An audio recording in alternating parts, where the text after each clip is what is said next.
Following bombshell testimony from former Mark Meadows assistant Cassidy Hutchinson against former President Donald Trump, many in Trump world lashed out. Enraged, calling her a liar, grifter, a traitor, etc. Now, I think that she was just doing the bare minimum of what she has to do, coming out and actually telling the truth. So now, what she is seeing, what she has overheard. Okay? However, Trump's former White House Chief of Staff, Mick Mulvaney, is not with Trump world and is actually saying, I believe Hutchinson. A very rare showing of something good from Mulvaney. I never thought I'd say that. Ms. Hutchinson, who was the principal assistant to ex-White House Chief of Staff Mark Meadows from mid-2020 to the end of Trump's term in January 2021, told the Select Committee that Mr. Trump and his top aides were aware of police reports indicating that attendees at the rally were that he held just prior to the January 6th attack were packing weapons, including Glock semi-automatic pistols and AR-15 style rifles, but no one cared, especially Donald Trump, saying, no, let my people through. Let my people in. It's according to the testimony. There was also testimony of witness tampering and all sorts of very, very damning things. She also said that Mr. Trump demanded Secret Service agents take down magnetometers erected for his own protection so that the armed rallygoers could be closer to the stage from which he was to speak before marching to the Capitol, where he allegedly wanted to go with. Mulvaney took to Twitter during these hearings to back up Ms. Hutchinson. Wow. Roughly 40 minutes in the hearing, Mulvaney was now a paid political analyst for CBS News, so disclosure on that one, tweeted that he had realized why the panel had called the hearing on such short notice, even while Congress was on its annual Independence Day recess, because we know, of course, that they love their recess, don't they? Heck, I love recess. Recess for all. Except for them, except for Congress. They already taken up vacation, but anyway. Here's what Mulvaney said. He said, if the president knew the protesters had weapons and still encouraged them to go to the Capitol, that is a serious problem. Yes. Yes, it is. And added, things just got a lot more interesting. He also wrote, shortly before he observed that Mr. Meadows was afraid to tell the president something that he didn't want to hear. So, look, that is something I've heard a lot. You don't know, you don't want to tell the president something that he's not going to like, something that's going to make him angry. Like, if you know it's going to make him mad, it's going to inflame him because he's got a temper, because he is a baby. A lot of people just don't want to have that. They don't want to deal with that problem. They had to bring in the music man to soothe him.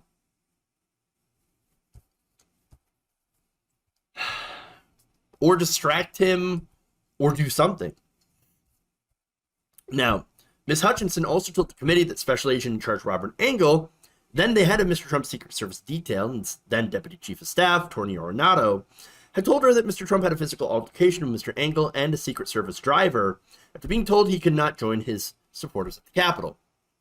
After listening to her account, Mr. Mulvaney observed that Mr. Ornato, Mr. Engel, and Mr. Meadows would all be testifying before the committee wraps up its work, though all but Mr. Meadows have already appeared for depositions with the panel. So now that's really interesting because Meadows can be really important to get his perspective. Or maybe not. I mean, it could just end up being like Michael Flynn and him just pleading the fifth the whole time. We'd have to see. Now, sources close to the Secret Service have disputed the altercation. Ms. Hutchinson said she was told ever taking place. Again, she was told this by Ornato. And so who knows, Ornato could have been lying to her, or could have been lying to the committee in his deposition. We don't know. Numerous right-wing figures also began calling her a liar on various social media sites, but Mulvaney saying, no, this is explosive stuff. Quote, if Cassidy is making this up, they will need to say that. meaning the committee. If she isn't, they will have to corroborate. Oh, I'm sorry, not the committee, meaning Engel and Ornato. But if she isn't, they will have to corroborate. He said, adding, I know her. I don't think she is lying.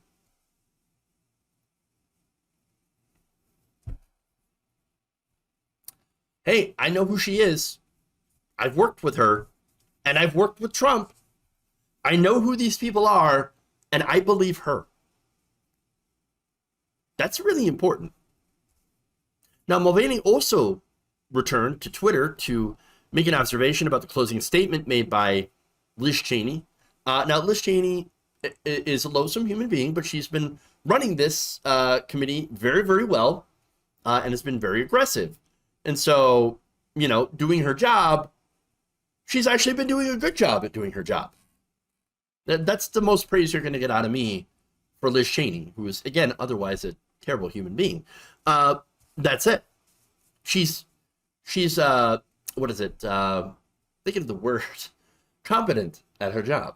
She's very competent.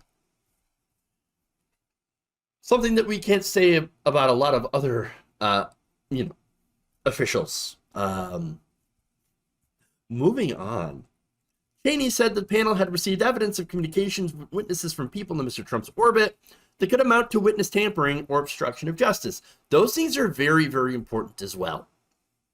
Again, witness tampering, obstruction of justice, those are crimes. Her former colleague called her closing stunning and observed that the maxim, always the cover up, never the crime, applies to Mr. Trump's situation. Quote, things went very badly for the former president today. My guess is that it will get worse from here. And then later called Tuesday proceeding a, quote, stunning 2 hours and summarized the presentation of the evidence.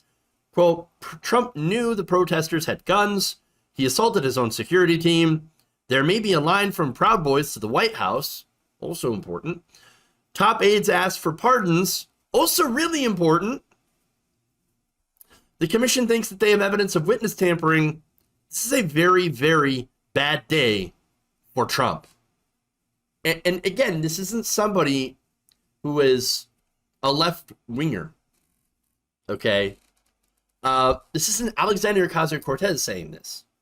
This is Mick Mulvaney, somebody who worked in the administration.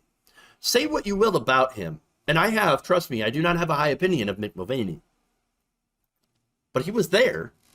He was in the White House. He worked with them both. Knew Donald Trump. And, of course, everything that has come out from his co-workers seems to indicate, you know, the kind of person that he really is.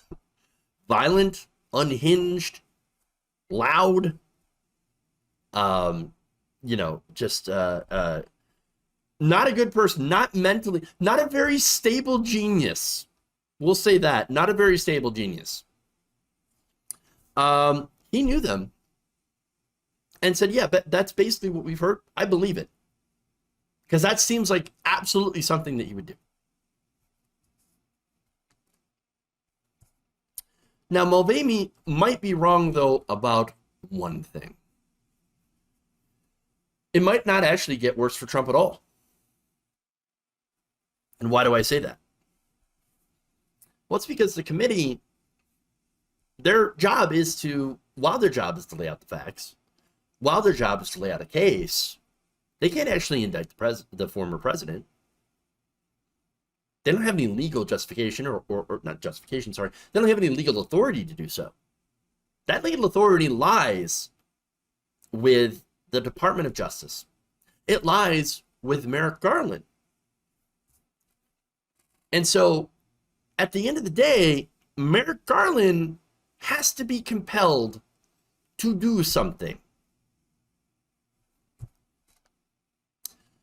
And the jury's out on whether or not Merrick Garland is going to do something. Now, again, we don't know. To be fair, the committee has not finished. They're going to come back after their break and do several more hearings. So there is more evidence that is yet to be laid out. So, with all due fairness, perhaps Merrick Garland is waiting for all of that to come through before announcing indictments. That's being incredibly fair towards Garland, who right now has been a big disappointment. But again, we will have to see. I don't know what's on Merrick Garland's mind, but I hope, based on the evidence that we've seen so far, feels like a slam dunk to me.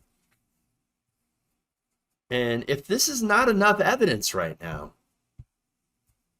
I mean, it really shows you that he might not be serious about going after Trump the way that he should. And again, not just to go after Trump, just to go after Trump, but all of this evidence that we've seen so far indicates that he absolutely knew and wanted this coup to succeed, to keep him in power. If Merrick Garland doesn't have enough evidence of that to even start considering indictments, especially towards Donald Trump and others in the administration, or formerly in the administration, then I'm very, very concerned about democracy, because if nobody is punished for this, then what's to prevent them from doing this or trying this again and succeeding?